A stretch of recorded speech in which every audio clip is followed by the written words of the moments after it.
Welcome back everyone. Now we are going to continue with our fifth chapter, that is elementary shapes of class 6. So will resume from exercise 5.5 in which we are talking about the lines. So first question, if we look upon it, is which of the following are models for perpendicular lines? The adjacent edge of a table. अब एक ये हमारा table है, इसका मैं सिर्फ top की बात कर रही हूँ। जो साथ वाले एडजेसेंट एजेस हैं, ये दो एडजेसेंट एजेस हो गए, तो ये दोनों, जैसे हमने 90 डिग्री राइट एंगल की बात करी थी प्रीवियस वीडियो में, तो जब भी आपका 90 डिग्री या राइट एंगल जिसे हम बोलते हैं वो बन रहा हो, तो वो सारे हमारे राइट परपेंडिकुलर लाइंस होती हैं। तो ये हमारा एल शेप दे रहा है हमें, मतलब यहाँ पे 90 डिग्री एंगल होगा, so lines will be perpendicular. Next they are talking about two lines of railway track. ये रेलवे ट्रैक है आपका, राइट तो इसकी ये दो लाइन्स, क्या ये परपेंडिकुलर है? नो, बिकॉज ऐसे करके तो कोई एल नहीं होता हमारे पास, so this is not an example of perpendicular line. Line segment forming letter L, obviously this is a perpendicular line, perpendicular line symbol ही होता है ना ये। So this we can say that these lines are perpendicular. Letter V, V में तो हमारे पास कहीं पे भी एल नहीं बन रहा, सो this is not perpendicular. Clear. Next is P Q perpendicular है लाइन सेगमेंट एक्स वाई से। सो एक हमारी एक्स वाई लाइन सेगमेंट है, उसको पी क्यू क्या क्या है, परपेंडिकुलर है उसका। P Q and X Y जहाँ पे इंटरसेक्ट कर रहे हैं उस पॉइंट को हमने नाम दे दिया ए, तो एंगल पी ए वाई निकालना है। अब ये एक लाइन है, इस पे ये हमने परपेंडिकुलर ड्रॉ करा है, तो यहाँ पे 90 डिग्री का एंगल होगा, तो पी ए वाई, तो ये एंगल कितना हो जाएगा, 90 degrees. Two set squares in your box, आपके बॉक्स में सेट स्क्वेयर्स होते हैं, which what are the measures of the angle that are formed at their corners. तो उनके कॉर्नर्स पे जो एंगल्स बनते हैं वो बताने हैं हमने। एक के कॉर्नर पे होता है 45 45 करके 90, एक इस तरह का होता है ना आपका ऐसे करके, तो सॉरी गलत हो गया, एक सेट स्क्वेयर आपका इस तरह से होता है, ठीक, ये एंगल 90 होता है और ये दोनों 45 45 के होते हैं। और एक आपका सेट स्क्वायर इस तरह से होता है, थोड़ा सा वो बड़ा होता है, तो इसमें एक एंगल 60 हो जाता है, एक 30 हो जाता है और एक 90। इसमें ये दोनों 45 होते हैं, ये 90 होते हैं। इसकी ये दोनों साइड्स की लेंथ है जो वो सेम होती है, ठीक। तो हमारे पास दोनों में कॉमन एंगल कौन सा है, 90। इन्होंने पूछा था दोनों का common angle. So next as study the diagram, the line L is perpendicular to M. हमारी ये जो वाली लाइन है वो, ये वाली लाइन इस लाइन के परपेंडिकुलर है, तो क्या सी ई ई जी के इक्वल होगा? सी से ई तक देखो कितने स्टेप्स आ रहे हैं, 1 2, एंड ई से जी तक 1 2, तो ऑब्वियसली ये इक्वल होगा। क्या पी ई बाइसेक्ट करता है सी जी को? बाइसेक्ट का मतलब क्या होता है, दो इक्वल पार्ट्स में डिवाइड करना। तो P से लेके E तक, वेयर इज P, ये रहा, ये PE, ये वाली लाइन बाइसेक्ट कर रही है किसको, CG को। तो C से G तक देखो 1 2 इधर है, 1 2 पार्ट इधर है, तो एकदम इसका मतलब क्या हुआ कि ये वाली लाइन जो P है वो इसको दो इक्वल पार्ट्स में डिवाइड कर रही है, बिकॉज दो पार्ट इधर दो इधर, यही है ना आपकी CG। तो CG को दो पार्ट इधर डिवाइड कर रही है, दो इधर, so yes it is bisecting. Identify any two line segment for which PE is perpendicular bisector। अब perpendicular bisector का मतलब क्या होगा, PE 90 डिग्री का एंगल भी बनाए, वो तो हमें क्वेश्चन में ही गिवन है, और बाइसेक्ट भी करे। बाइसेक्ट मीन्स दो इक्वल पार्ट्स में डिवाइड भी करे।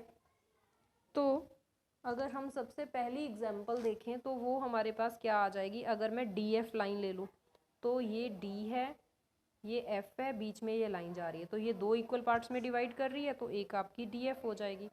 दूसरा अगर मैं सी जी ले लूँ, बिकॉज दो पार्ट इधर रह जाएंगे, दो इधर रह जाएंगे, सी जी को भी दो इक्वल पार्ट्स में डिवाइड कर रही है। नेक्स्ट मैं बी एच ले लूँ, बिकॉज तीन पार्ट्स इधर एंड तीन इधर, ठीक। तो ये सारी आपकी ऑप्शंस आ जाएंगी आंसर की कि कौन कौन सी लाइन सेगमेंट है जो जिसका पीई परपेंडिकुलर बाइसेक्टर है, D F C G B H. अब है नेक्स्ट क्वेश्चन है आपके पास, आर दीज ट्रू, कहते ए सी है जो वो बड़ा है एफ जी से, ए सी 1 2 पार्ट है इसमें, एंड एफ जी में एक ही पार्ट है, सो ऑब्वियसली ट्रू है। सी डी जी एच के इक्वल है, सी डी में कितने पार्ट है, सिर्फ एक, एंड जी एच में कितना है, सिर्फ एक, so this is also true. Then they are saying B C छोटा है ई एच से, बी सी 1 2 सॉरी मैं दोबारा से करती हूँ, क्लियर दिखाती हूँ आपको। बी सी 1 एक ही पार्ट है, एंड ई एच 1 2 3 पार्ट है, तो ये एक पार्ट है, ये 3 है, 1 is less than 3, so this is also true. Next we will move to exercise 5.6 जिसमें आपको टाइप ऑफ ट्राइंगल बतानी है। तो टाइप ऑफ ट्राइंगल्स के लिए मैं थोड़ा सा आपको बता देती हूँ कि अगर हमारे पास एक ट्राइंगल है जिसमें एंगल के बेसिस पे सबसे पहले हम ट्राइंगल्स को क्लासीफाई करते हैं, ऑल एंगल्स इक्वल, या आप इक्वल नहीं, ऑल एंगल्स एक्यूट, मतलब 90 से छोटे हों जिसके सारे एंगल्स, तो उसको हम क्या बोलते हैं, एक्यूट एंगल्ड ट्राइंगल। ठीक है, जिसका वन एंगल ऑब्ट्यूज, जिसका एक एंगल 90 से बड़ा हो जाए तो वो ऑब्ट्यूज एंगल्ड ट्राइंगल हो जाएगी। एक्यूट एंगल ट्राइंगल में सारे ही एंगल 90 से छोटे होंगे, कोई एक भी 90 से बड़ा नहीं होगा। एंड ऑब्ट्यूज एंगल्ड ट्राइंगल में एक एंगल 90 से बड़ा होगा, बाकी सारे 90 से छोटे होंगे। ठीक, या 90 भी हो सकता है, कुछ भी। And then is right angled triangle. Right angled triangle कौन सी होगी, जिसमें एक एंगल 90 डिग्री के इक्वल हो जाए। तो एंगल के बेसिस पे हमारे पास तीन टाइप की ट्राइंगल्स हैं। पहली है एक्यूट एंगल, जिसमें सारे ही एंगल 90 से छोटे होंगे। ऑब्ट्यूज एंगल्ड, जिसमें एक एंगल 90 से बड़ा होगा। एंड राइट एंगल्ड, जिसमें एक एंगल 90 हो जाएगा। क्लियर। अब हम डिफाइन करते हैं हमारी ट्राइंगल को on the basis of sides. अब जिसकी ऑल साइड्स इक्वल हों तो वो कौन सी ट्राइंगल होगी, इक्विलेटरल। ठीक है, इक्विलेटरल। जिसकी टू साइड्स इक्वल हों वो कौन सी ट्राइंगल है, आइसोसेलेस। और जिसकी कोई साइड इक्वल नहीं है, नो साइड इक्वल, वो कौन सी ट्राइंगल है, स्केलन। ठीक है, तो हमारे पास साइड्स के बेसिस पे भी तीन ट्राइंगल हैं, जिसकी सारी साइड्स इक्वल इक्विलेटरल, जिसकी दो साइड्स इक्वल आइसोसेलेस, जिसकी कोई साइड इक्वल नहीं स्केलन। क्लियर। तो अब इन क्वेश्चंस को करते हैं। इन्होंने पूछा है कि ये कौन सी ट्राइंगल होगी। देखो A B A C B C तीनों साइड, ओके मैंने ए पार्ट मिस कर दिया, तीनों जो साइड्स हैं वो डिफरेंट डिफरेंट है, तो स्केलन ट्राइंगल हो जाएगी। तीनों, इस बी में भी तीनों साइड्स अलग अलग हैं, तो ये भी स्केलन हो जाएगी। पी क्यू आर में P Q equals to Q R equals to P R equals to 5, मतलब सभी 5 5 5 है, तो ये इक्विलेटरल ट्राइंगल हो जाएगी। अब नेक्स्ट वाली ट्राइंगल में एक एंगल 90 दे दिया, अब एक एंगल 90 है तो ये कौन सी ट्राइंगल हो जाएगी, राइट एंगल्ड ट्राइंगल हो जाएगी। अब इसमें एक एंगल 90 है प्लस दो साइड्स इक्वल है। अब जिसमें एक एंगल 90 होता है वो तो राइट एंगल्ड ट्राइंगल होती है, जिसमें दो साइड्स इक्वल होती हैं वो आइसोसेलेस ट्राइंगल होती है। तो ये right angled isosceles triangle, this is right angled isosceles triangle. And last is एक एंगल 30, एक 70, सारे ही एंगल्स जो हैं 90 से छोटे हैं, तो this is acute angled triangle. Next is you have to match, one is the measure of triangle and other is type. जिसकी तीन साइड्स इक्वल हों वो कौन सी ट्राइंगल होती है, इक्विलेटरल। दो साइड्स इक्वल हों वो कौन सी होती है, आइसोसेलेस। जिसकी सारी साइड्स डिफरेंट हों तो वो कौन सी होती है, स्केलन। तीन एक्यूट एंगल्स, वो कौन सी है, एक्यूट एंगल्ड ट्राइंगल। एक राइट एंगल हो तो वो कौन सी, राइट एंगल्ड ट्राइंगल। एक ऑब्ट्यूज एंगल हो तो obtuse angled triangle. One right angle and two sides equal, वो isosceles plus right angle, so isosceles right angle triangle. Clear.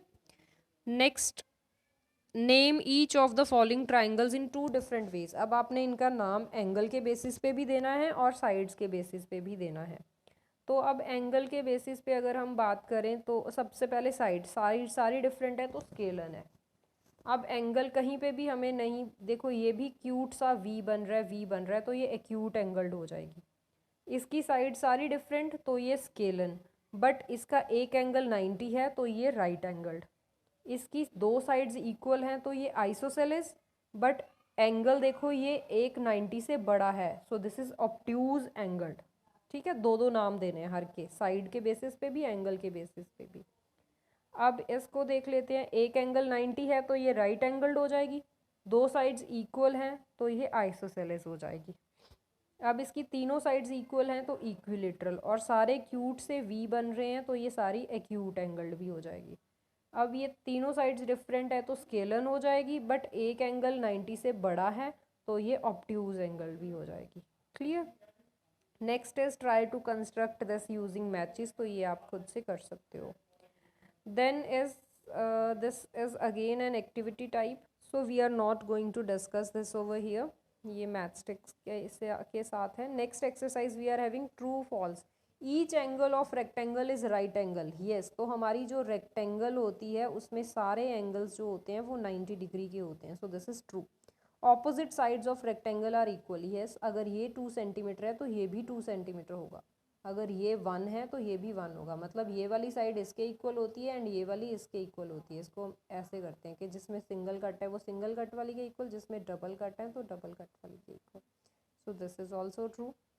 The diagonals of square are perpendicular to one another. अब अगर हम एक square बना लें और स्क्वायर के diagonals को जब मैं ज्वाइन करती हूँ तो एक दूसरे के साथ यहाँ पे 90 डिग्री का एंगल बनाते हैं, तो this is again true. All sides of rhombus are of equal length. अगर एक रोम्बस लिया है तो उसकी सारी साइड्स इक्वल होती हैं जैसे स्क्वायर की होती हैं, तो yes this is also true. But square and rhombus में फ़र्क क्या होता है, स्क्वायर के सारे एंगल्स यहाँ पे भी 90 होते हैं कॉर्नर्स में जैसे रेक्टेंगल के होते हैं, बट रोम्बस के यहाँ पे 90 नहीं होते। Then as all the sides of parallelogram are of equal length. No, parallelogram की सारी साइड्स इक्वल नहीं होती, वो रेक्टेंगल जैसी होती है। पैरेललोग्राम की प्रॉपर्टीज़ वही होती हैं जो रेक्टेंगल की होती है, बट रेक्टेंगल में यहाँ 90 बनता है हर एक कॉर्नर में, इसमें नहीं बनता। एंड स्क्वायर की प्रॉपर्टीज़ रोम्बस जैसी होती हैं, बट डिफरेंस कहाँ आता है, यहाँ पे स्क्वायर में सारे एंगल्स 90 होते हैं, इसमें नहीं होते। सिमिलरली रेक्टेंगल में यहाँ पे सारे एंगल 90 होते हैं बट पैरेललोग्राम में नहीं होते। सो all sides of rhombus are equal, correct. all sides of parallelogram are of equal length, no, because हमने अभी पढ़ा है कि पैरेललोग्राम रेक्टेंगल जैसी ही होती है, तो रेक्टेंगल की सिर्फ ऑपोजिट साइड्स इक्वल होती हैं, सारी नहीं होती। Opposite sides of trapezium are parallel. Yes, ये होता है हमारे पास ट्रेपीजियम, इसकी एक ही प्रॉपर्टी होती है कि एक पेयर है जो लाइंस का साइड्स का वो आपस में पैरेलल होता है, तो ये पैरेलल है। पैरेलल लाइंस मीन्स जितना मर्जी प्रोड्यूस कर लो कहीं पे भी आगे मीट नहीं करेंगी। Clear. So this is F is the opposite sides of trapezium are parallel. No, इसकी opposite sides नहीं parallel होती, सिर्फ एक पेयर parallel होता है, तो ये थोड़ी इसके parallel है, क्योंकि इसको अगर आप आगे प्रोड्यूस करोगे तो ये कहीं ना कहीं मीट कर जाएंगी लाइंस, तो ये parallel नहीं है। सो वन पेयर हमारे पास सिर्फ parallel होता है, राइट। नेक्स्ट इज रीज़न देना है आपने। A square can be thought of as special triangle. Square को हम एक rectangle, sorry special rectangle, square को हम एक स्पेशल टाइप ऑफ रेक्टेंगल बोल सकते हैं। क्यों? क्योंकि दोनों की सारी प्रॉपर्टी सेम होती हैं, बस डिफरेंस क्या होता है, स्क्वायर की सारी साइड्स इक्वल होती हैं, इसकी ऑपोजिट वाली होती हैं, बिकॉज ऑल इट्स एंगल्स जो है राइट एंगल होते हैं कॉर्नर पे। स्क्वायर के भी सारे एंगल 90 होते हैं, रेक्टेंगल के भी, और इसकी ऑपोजिट साइड्स इक्वल होती हैं रेक्टेंगल की। स्क्वायर की भी तो होती है ये वाली साइड इसके इक्वल, इसकी ये इसके इक्वल होती है तो इसकी भी ये इसके इक्वल होती है, right. A rectangle can be thought of as a special parallelogram. अब रेक्टेंगल जो है वो पैरेललोग्राम का एक स्पेशल पार्ट है, yes, because rectangle and parallelogram की प्रॉपर्टीज सेम है, बस क्या डिफरेंस है कि उसके सारे एंगल कॉर्नर्स पे 90 होते हैं जो पैरेललोग्राम के नहीं होते। तो इनको कैसे स्पेशल पैरेललोग्राम बोल सकते हैं, क्योंकि इसकी ऑपोजिट साइड्स आपस में इक्वल होती हैं, तो पैरेललोग्राम की भी होती हैं। A square can be thought as of special rhombus. अब स्क्वायर एंड रोम्बस कैसे मिलते हैं एक दूसरे के, क्योंकि इसकी भी सारी साइड्स इक्वल होती हैं और उसकी भी होती हैं। इसके डायगोनल एक दूसरे को 90 डिग्री पे बाइसेक्ट करते हैं, तो इसके भी करते हैं, तो perpendicular bisector of each other. Because okay, square rectangle parallelogram are quadrilateral. अब क्वेड्रिलेटरल्स कौन होते हैं, जिनकी 4 साइड्स होती हैं, तो इन सब की 4 साइड्स हैं, ठीक, तो ये सारे क्या हैं, क्वेड्रिलेटरल्स हैं। Square is also parallelogram, yes, because parallelogram के लिए क्या होता है, ऑपोजिट साइड्स जो हैं वो इक्वल एंड पैरेलल होती हैं, तो वो हमारे पास स्क्वायर में होती ही हैं, right. A figure is said to be regular if its sides are equal in length and angles are equal in measure. अब देखिए हम किस चीज़ को कहते हैं रेगुलर बोलते हैं। अगर ये मेरी ट्राइंगल है, इसमें मैंने ये 3 सेंटीमीटर ली है, ये भी 3 सेंटीमीटर एंड ये भी 3 सेंटीमीटर। अगर ये एंगल 60 है तो ये भी 60, ये भी 60। जिसके सारे एंगल सेम होंगे, सारी साइड सेम होंगी, वो फिगर हमारी रेगुलर होती है। Now can you identify regular quadrilateral? आप कोई रेगुलर क्वाड्रिलेटरल बता सकते हो? Yes I can, because square में सारी साइड्स इक्वल होती हैं एंड सारे एंगल 90 होते हैं। So this is square is a regular quadrilateral. Quadrilateral means 4 sides. Next exercise, examine whether the following are polygons if any one among that these is not y. अगर कोई नहीं है तो क्यों नहीं है? पॉलीगन सबसे पहले तो वो क्लोज्ड फिगर होगी, बंद होगी। अब ये तो बंद ही नहीं है, तो ये तो गई कैटेगरी से। और उसमें दूसरी कंडीशन क्या होती है, उसमें कर्व कोई नहीं होनी चाहिए, सिर्फ स्ट्रेट लाइंस होनी चाहिए। तो इसमें सिर्फ स्ट्रेट लाइंस है तो ये हो जाएगा। इसमें कर्व है तो ये नहीं होगा, इसमें यहाँ पे कर्व है तो ये भी नहीं होगा। क्लियर?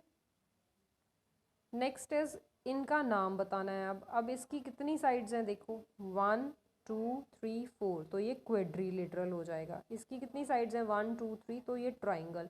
इसकी 1 2 3 4 5, तो this is pentagon. 1 2 3 4 5 6 7 8, so this is octagon, 8 वाला octagon. Draw rough sketch of regular hexagon. अब आपने रेगुलर हेक्सागन बनाना है। रेगुलर मीन्स उसकी सारी साइड्स इक्वल होंगी, हेक्सागन मतलब 6 साइड्स होंगी। फिर कनेक्ट करना है any 3 of its vertices. Draw, अब इसके कोई 3 वर्टिसेस को कनेक्ट करके आपस में जोड़ के आपने ट्राइंगल बनानी है। फिर उस ट्राइंगल का नेम बताना है। ये मैंने 6 साइड्स वाला हेक्सागन बना लिया। अब इसको एक ट्राइंगल बनाने के लिए मैंने इसको इसके साथ जोड़ दिया। तो अब ये कौन सी वाली ट्राइंगल हो जाएगी? देखिए, इस रेगुलर हेक्सागन था तो इसकी सारी साइड्स आपस में इक्वल थी। तो मतलब अगर मैं इसकी बात करूं तो इस ट्राइंगल की 2 साइड्स आपस में इक्वल है। तो ये कौन सी ट्राइंगल हो जाएगी? Isosceles triangle. क्लियर? अब क्वेश्चन क्या है नेक्स्ट, अब आपने हेक्सागन फिर से बनाना है। Connecting any 3 of its vertices draw a triangle, identify the. अब आपने किसी 3 वर्टिसेस को ज्वाइन करके ट्राइंगल बनाना है। पहले हमने क्या कितनों को ज्वाइन करा था? ड्रॉ, अभी भी 3 वर्टिसेस को ही ज्वाइन करा था, अब 4 को करना होगा शायद। Connecting any 3 of its vertices draw a triangle, identify the type of triangle that you are drawing. This is 1 2, ये गलत लिख दिया है क्वेश्चन में, हेक्सागन नहीं, ये ऑक्टागन की बात हो रही है। ठीक है, यहाँ पे मिस्टेक है, ऑक्टागन आना चाहिए। ठीक है, ऑक्टागन। अब ऑक्टागन के 3 वर्टिसेस को ज्वाइन करके हमने ट्राइंगल बनानी है। ठीक, 3 वर्टिसेस को ज्वाइन करके ट्राइंगल बनानी है। फिर उस ट्राइंगल का नेम बताना है। अब ट्राइंगल तो इसमें बन ही नहीं पाएगी, बट रेक्टेंगल बन रही है अगर आप 3 वर्टिसेस को ज्वाइन कर रहे हो। या इन्होंने गलत कर दिया, जस्ट वेट, क्वेश्चन में प्रॉब्लम है, ये क्वेश्चन गलत है। आपने 4 वर्टिसेस को ज्वाइन करके कुछ बनाना था, तो वो जो फिगर बनी है वो आपकी क्वाड्रिलेटरल बनी है, 4 साइड्स वाली। तो ये कौन सी हो जाएगी? बिकॉज इसकी ये वाली साइड इसके इक्वल है, ये इसके इक्वल है, तो ये क्या हो जाएगी? आपकी रेक्टेंगल हो जाएंगी। क्लियर? अब डायगनल हम कैसे बनाते हैं? एक वर्टेक्स को दूसरे वर्टेक्स के साथ जोड़ के। अब आपने एक पेंटागन बनाना है, फिर उसके सारे डायगनल्स बनाने। So here I am drawing a pentagon, 1 2 3 4 5। अब मैं इसके डायगनल्स बना रही हूँ आपके सामने।